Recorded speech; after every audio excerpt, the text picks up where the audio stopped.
Madam, ನಿಮ್ಮ ಮೊದಲ ಪ್ರತಿಕ್ರಿಯೆ, ದೇಶ ಕಂಡಂತಹ ಮಾಜಿ ಪ್ರಧಾನಿ ಇವತ್ತು ಮರೆಯಾಗಿದ್ದಾರೆ. ಹೌದು ಸರ್, ಹೌದು ಸರ್, ಹೌದು.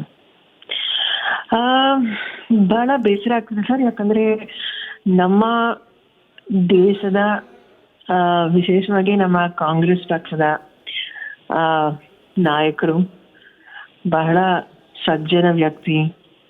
I was a true statesman. 10 ವರ್ಷ ನಮ್ಮ ದೇಶದ ಪ್ರಧಾನ ಮಂತ್ರಿ ಆಗಿದ್ರು. ಎಕಾನಮಿಸ್ಟ್. ಅಂಡ್ ವಿಶೇಷವಾಗಿ ನಮ್ಮ ದೇಶ it was at a time of a very severe economic crisis. ಮತ್ತೆ ಇಂಡೋ US ರಿಲೇಷನ್ಸ್ ಇರ್ಬೋದು, ಮತ್ತೆ ಬಹಳ ಇವಾಗ ಅವ್ರು ಬರ್ತಿರ್ಬೇಕು ಅಂದ್ರೆ ಒಂದು ನಮ್ಗೆ ಇಡೀ ದಿವಸ ಬೇಕಾಗುತ್ತೆ ನಮ್ಮ ಮನಮೋಹನ್ ಸಿಂಗ್ ಸರ್ ಬಗ್ಗೆ. ಸೊ ಹಾಗಾಗಿ ಎಲ್ರಿಗೂ ನಾವು ಇಡೀ ದೇಶದಲ್ಲಿ ವಿಶೇಷವಾಗಿ ಎಲ್ಲ ನಮ್ಮ ಕಾಂಗ್ರೆಸ್ ಪಕ್ಷದ ಎಲ್ರಿಗೂ ಸಹ ಬಹಳ ಇವತ್ತು ಬೇಸರ ಆಗಿದೆ. ಅವರ ದೂರದೃಷ್ಟಿ ಬಗ್ಗೆ ಏನು ಹೇಳ್ತೀರಾ ಮೇಡಮ್ ನೀವು? Sir, he was truly a gentleman, sir. One of the most educated prime ministers ಅಂತ ಹೇಳಿದ್ರೆ ತಪ್ಪಾಗ್ಲಾರ್ದು. ಸೊ ಇನ್ಫ್ಯಾಕ್ಟ್ ಇದು 2008 ಅಲ್ಲಿ ನ್ಯೂಕ್ಲಿಯರ್ ಡೀಲ್ ಇರ್ಬೋದು, ಮತ್ತೆ ಇಂಡಿಯಾ ಮತ್ತೆ US ರಿಲೇಷನ್ಸ್, ನಾನು ಆಗ್ಲೇ ಅದ್ರ ಬಗ್ಗೆ ನಾನು ಆಲ್ರೆಡಿ ಮಾತಾಡಿದೆ. ಇನ್ಫ್ಯಾಕ್ಟ್ ಇದು UN ಸೆಕ್ಯೂರಿಟಿ ಕೌನ್ಸಿಲ್ ಅಲ್ಲೂ ಅಷ್ಟೇ. ಆಮೇಲೆ ನಿಜವಾಗ್ಲೂ ನಮ್ಮ ದೇಶದಲ್ಲಿ ಆ 10 ವರ್ಷ ನಮಗೆ ಈಗ we are one of the most advance ಅಂತ ಹೇಳಿದ್ರೆ ಅವರು ನಿಜವಾಗ್ಲೂ he was a revolutionary.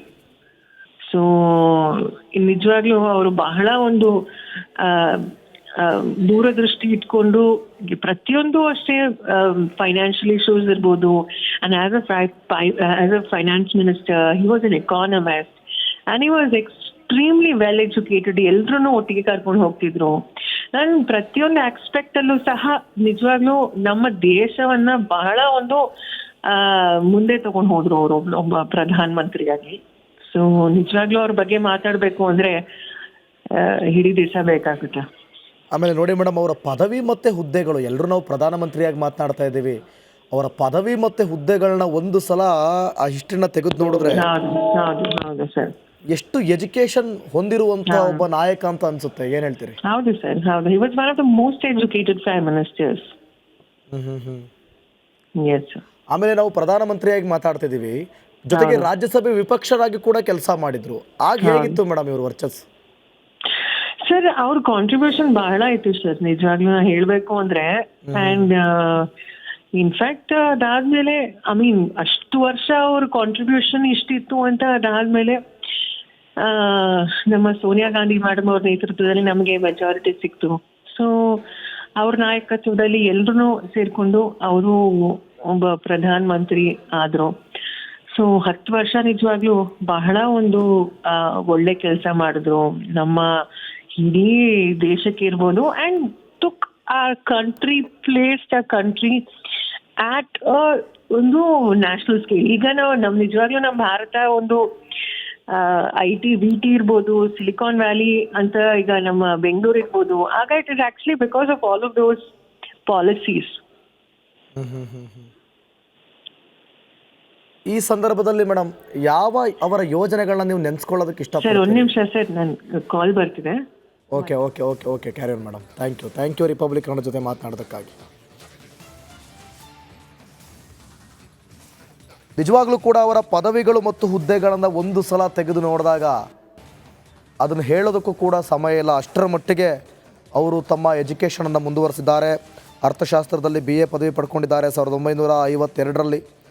MA ತೊಗೊಂಡ್ರು 1954ರಲ್ಲಿ ಪಂಜಾಬ್ ವಿಶ್ವವಿದ್ಯಾಲಯದಲ್ಲಿ. ಜೊತೆಗೆ ಅರ್ಥಶಾಸ್ತ್ರದಲ್ಲಿ ಗೌರವ ಪದವಿ ಕೇಂಬ್ರಿಡ್ಜ್ ವಿಶ್ವವಿದ್ಯಾಲಯ, ಸೇಂಟ್ ಜಾನ್ಸ್ ಕಾಲೇಜು. ಇನ್ನು ಹಿರಿಯ ಉಪನ್ಯಾಸಕರಾಗಿದ್ದರು ಅರ್ಥಶಾಸ್ತ್ರದ ವಿಷಯದಲ್ಲಿ. ಗೊತ್ತೇ ಇದೆ, ಅರ್ಥಶಾಸ್ತ್ರಜ್ಞ, ಬೇರೆ ಅದ್ರ ಬಗ್ಗೆ ಹೇಳಬೇಕಂತಿಲ್ಲ. ಜೊತೆಗೆ ರೀಡರ್ ಕೂಡ ಆಗಿದ್ದರು, ಪ್ರೊಫೆಸರ್ ಕೂಡ ಆಗಿದ್ದರು. ಪ್ರೊಫೆಸರ್ ಆಫ್ ಇಂಟರ್ನ್ಯಾಷನಲ್ ಟ್ರೇಡ್ನಲ್ಲೂ ಕೂಡ ಪ್ರೊಫೆಸರ್ ಆಗಿದ್ದರು. ಅರ್ಥಶಾಸ್ತ್ರದಲ್ಲಿ DPhil ಆಕ್ಸ್ಫರ್ಡ್ ವಿಶ್ವವಿದ್ಯಾಲಯದಲ್ಲಿ ನಫೀಲ್ಡ್ ಕಾಲೇಜ್ನಲ್ಲಿ ಅವರು ಉನ್ನತ ಮಟ್ಟದ ವಿದ್ಯೆಯನ್ನು ಪಡೆದುಕೊಳ್ತಾರೆ. ಇನ್ನು ಗೌರವ ಪ್ರಾಧ್ಯಾಪಕರಾಗಿದ್ದರು ದೆಹಲಿ ಸ್ಕೂಲ್ ಆಫ್ ಎಕನಾಮಿಕ್ಸ್ನಲ್ಲಿ, ದೆಹಲಿ ವಿಶ್ವವಿದ್ಯಾಲಯದಲ್ಲಿ. ಇನ್ನು ಚೀಫ್ ಫೈನಾನ್ಸಿಂಗ್ ಫಾರ್ ಟ್ರೇಡ್ ವಿಭಾಗ ಚೀಫ್ ಆಗಿದ್ದರು ಅಲ್ಲಿ. ಸಾಕಷ್ಟು ಆರ್ಥಿಕ ಸಲಹೆಗಾರ ಕೂಡ ಆಗಿದ್ದರು ವಿದೇಶಿ ವ್ಯಾಪಾರ ಸಚಿವಾಲಯ 1971 ಮತ್ತು 72ರಲ್ಲಿ. ಇನ್ನು ಆರ್ಥಿಕ ಮುಖ್ಯ ಸಲಹೆಗಾರ ಹಣಕಾಸು ಸಚಿವಾಲಯದಲ್ಲಿ ಭಾರತ ಸರ್ಕಾರ. ಇನ್ನು ಗೌರವ ಪ್ರಾಧ್ಯಾಪಕರಾಗಿದ್ದರು ಜವಾಹರ್ಲಾಲ್ ನೆಹರು ವಿಶ್ವವಿದ್ಯಾಲಯದಲ್ಲಿ ದೆಹಲಿಯಲ್ಲಿ. ಅಷ್ಟೇ ಅಲ್ಲ, ಭಾರತೀಯ ರಿಸರ್ವ್ ಬ್ಯಾಂಕ್ನ ನಿರ್ದೇಶಕ ಕೂಡ ಆಗಿದ್ದರು 1976-80ರಲ್ಲಿ. ಮನಮೋಹನ್ ಸಿಂಗ್ ನಿಧನಕ್ಕೆ ರಾಷ್ಟ್ರಪತಿ ಸಂತಾಪ ಸೂಚಿಸಿದ್ದಾರೆ. ಡಾಕ್ಟರ್ ಸಿಂಗ್ ಅವರು ಅಪರೂಪದ ರಾಜಕಾರಣಿ ಅಂತೇಳಿ ದ್ರೌಪದಿ ಮುರ್ಮು ಹೇಳಿದ್ದಾರೆ. ಟ್ವೀಟ್ ಮುಖಾಂತರ ರಾಷ್ಟ್ರಪತಿ ಮುರ್ಮು ಸಂತಾಪವನ್ನು ಸೂಚಿಸಿದ್ದಾರೆ. ಬಹಳ ಅಪರೂಪದ ರಾಜಕಾರಣಿ ಅನ್ನುವಂಥ ಮಾತನ್ನು ಎಕ್ಸ್ ಖಾತೆಯಲ್ಲಿ ಟ್ವೀಟ್ ಮುಖಾಂತರ ರಾಷ್ಟ್ರಪತಿ ದ್ರೌಪದಿ ಮುರ್ಮು ಸಂತಾಪ ಸೂಚಿಸಿದ್ದಾರೆ. ಇನ್ನು ರಾಜ್ಯದ ಎಲ್ಲ ನಾಯಕರು ಕೂಡ ಸಂತಾಪ ಸೂಚಿಸಿದ್ದಾರೆ. ಮತ್ತು ಆಲ್ಮೋಸ್ಟ್ ಎಲ್ಲ ನಾಯಕರು ಕೂಡ ರಾಜಕಾರಣವನ್ನು ಬಿಟ್ಟು ಮಾತನಾಡ್ತಿದ್ದಾರೆ. ಇಲ್ಲಿ ಮನಮೋಹನ್ ಸಿಂಗ್ ಅವರ ಸಾಧನೆಯೆಲ್ಲ ಇಲ್ಲಿ ಮೆಲುಕು ಹಾಕ್ತಿದ್ದಾರೆ. ಅವರು ತಂದಂತಹ ಯೋಜನೆಗಳು, ಮಾಡಿದಂಥ ಆರ್ಥಿಕ ಸುಧಾರಣೆ, ಅವರಿಗಿದ್ದಂಥ ನೇರ ದೃಷ್ಟಿ ಮತ್ತು ಅವರ ಸಾಧನೆಗಳು, ಅವರ ಅನುಭವಗಳು ಅಪಾರ. ಇವೆಲ್ಲವನ್ನು ಕೂಡ ಈ ಸಂದರ್ಭದಲ್ಲಿ ನೆನಪು ಮಾಡಿಕೊಳ್ತಿದ್ದಾರೆ. ಇನ್ನು ಬಹಳ ಪ್ರಮುಖವಾಗಿ ಇಲ್ಲಿ ರಾಜ್ಯದಲ್ಲಿ ಆದಂಥ ಬೆಳವಣಿಗೆಗಳು, 7 ದಿನಗಳ ಕಾಲ ಶೋಕಾಚರಣೆಯನ್ನು ರಾಜ್ಯ ಸರ್ಕಾರ ಘೋಷಣೆ ಮಾಡಿದೆ ಮತ್ತು ನಾಳೆ ಎಲ್ಲ ಶಾಲಾ ಕಾಲೇಜುಗಳಿಗೆ ರಜೆಯನ್ನು ಘೋಷಣೆ ಮಾಡಲಾಗಿದೆ. ಜೊತೆಗೆ ನರೇಂದ್ರ ಮೋದಿ ತುರ್ತು ಸಂದರ್ಭದ ಸಭೆಯನ್ನು ಕೂಡ ಕರೆದಿದ್ದಾರೆ. ಇನ್ನು ಬೆಳಗಾವಿಯಲ್ಲಿ ನಡಿಬೇಕಾದಂತಹ ಶತಮಾನೋತ್ಸವ ಕಾರ್ಯಕ್ರಮ ಕೂಡ ಸದ್ಯಕ್ಕೆ ಡ್ರಾಪ್ ಆಗಿದೆ. ಸಚಿವರಾದಂಥ ಚಲುವರಾಯಸ್ವಾಮಿ ಅವರು ದೂರವಾಣಿ ಸಂಪರ್ಕಕ್ಕೆ ಸಿಕ್ಕಿದ್ದಾರೆ. ಸರ್ ನಮಸ್ತೆ. ನಮಸ್ಕಾರ ಸರ್, ನೀವು ಕಂಡಂತೆ ಅಥವಾ ಅವರ ಬಗ್ಗೆ ತಿಳಿದಂತೆ ಮನಮೋಹನ್ ಸಿಂಗ್ ಅವರ ಬಗ್ಗೆ ಹೇಳೋದಾದ್ರೆ ಸರ್, ಇವತ್ತು ಅವರು ನಾನು ಲೋಕಸಭಾ ಸದಸ್ಯನಿದ್ದೆ. ಅವ್ರ 2ನೇ ಅವಧಿಯಲ್ಲಿ ಪ್ರಧಾನಮಂತ್ರಿ ಆಗಿದ್ದಾಗ ಅತ್ಯಂತ ನಮ್ಮ ಅತ್ಯಂತ ಸಂತೋಷದ ಒಂದು ದಿನ ಅಂತ ಹೇಳಿ ನಾನು ಭಾವಿಸ್ತೇನೆ. ಯಾಕೆಂದ್ರೆ ದೇಶದಲ್ಲಿ, ರಾಷ್ಟ್ರದಲ್ಲಿ, ಅಂತಾರಾಷ್ಟ್ರದಲ್ಲಿ ಎಕನಾಮಿಸ್ಟ್ ಅಂತ ಹೇಳಿ ಏನಾದ್ರು ಒಂದು ಆರ್ಥಿಕ ಸುಸ್ಥಿರತೆ ತರಲಿಕ್ಕೆ ಕಾರಣಕರ್ತರೆ ಅವರು. ಸೊ ಫುಡ್ ಸೇಫ್ಟಿ ಆಕ್ಟ್ ತಂದವರು ಅವರು. ಬಟ್ ಇವತ್ತೇನಾದ್ರೂ ಅವರು ಫೈನಾನ್ಷಿಯಲ್ ಡಿಸಿಪ್ಲಿನ್ ತರದೇ ಇದ್ರೆ ಇಷ್ಟೊತ್ತಿಗೆ ನಮ್ಮ ದೇಶದ ಪರಿಸ್ಥಿತಿ ಬಹಳಷ್ಟು ಕೆಟ್ಟ ಇದನ್ನು ಎದುರಿಸಬೇಕಾಗಿತ್ತು. ಸೊ ಅಂತ ಪ್ರಧಾನಮಂತ್ರಿ ಅವ್ರನ್ನ ಮತ್ತೆ ನಾವು ನೋಡ್ಲಿಕ್ಕೆ ಸಾಧ್ಯ ಆಗಲ್ಲ ಅಂತ ಅನಿಸುತ್ತೆ. ಸರ್, ಆರ್ಥಿಕ ತಜ್ಞರಾಗಿ ಅವರ ಚತುರತೆ ಏನು ಸರ್, ನೀವು ಹೇಳೋದಾದ್ರೆ? ಅದೇ ಹೇಳದ್ನಲ್ಲ, ಆರ್ಥಿಕವಾಗಿ ಅವರು ಬಹಳಷ್ಟು ಒಂದು ಡಿಸಿಪ್ಲಿನ್ ಅನ್ನ ತಂದು ಮಾಡಿದ್ದಾರೆ. ಸೊ ಅಂತ ಒಂದು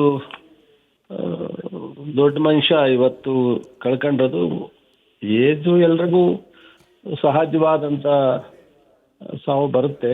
ಬಟ್ ಆದ್ರೆ ನಮ್ಮ ಕಣ್ಣು ಮುಂದೆ ಇಂಥ ಒಬ್ಬ ನಾಯಕರನ್ನ ಕಳ್ಕೊಂಡಂತ ದುಃಖ ನೋವು ಸಹಜವಾಗಿರುತ್ತೆ. ಸೊ ಅವರ